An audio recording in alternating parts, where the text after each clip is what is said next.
you've recently started baking vegan and just found out that you can use AQUAFABA, that dirty, viscous water that comes in a chickpea can, as a replacement for eggs, keep watching this video because today I'm about to answer some of the most common questions that people ask when they find this out. I know it's like mind blown. How can that possibly happen? Believe me, I was there once.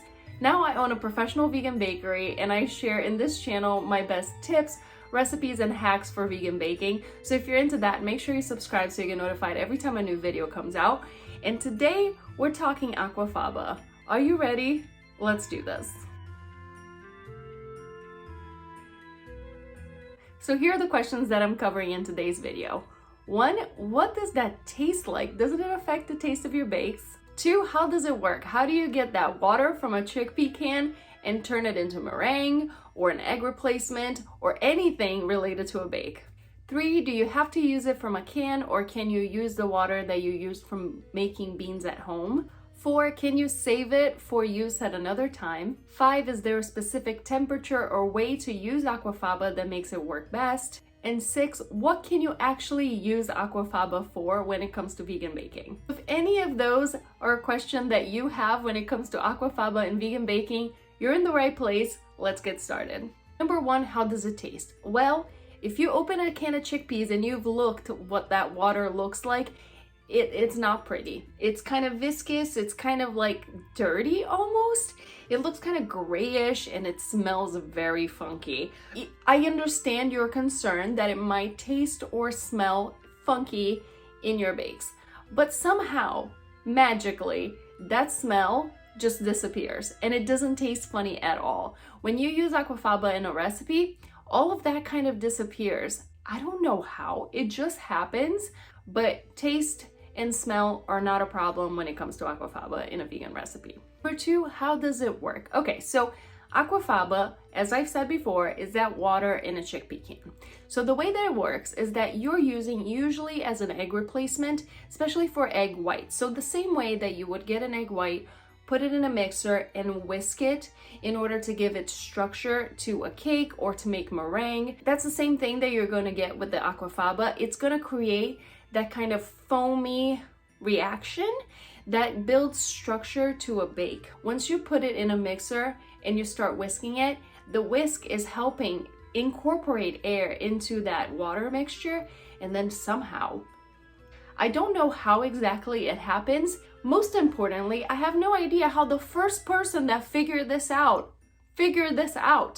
It's incredible. The air incorporates into that water, it foams up, and then you get meringue out of it.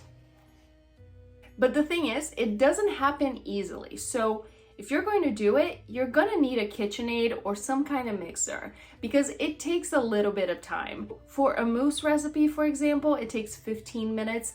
I have a brioche recipe that I have with AQUAFABA and it takes 30 minutes. So if you're gonna use your arm, wow, you're gonna be there for a long while.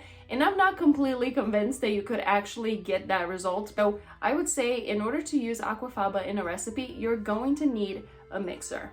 Number 3, do you need to use the AQUAFABA from a can or can you use the water from beans that you made at home in your Instapot or just in your stovetop? I've tried it both ways, and while the water from making beans at home will kinda sort of work, it doesn't work as well as the one from a can. The water in a chickpea can is just more effective than the one that you're going to get from making beans at home.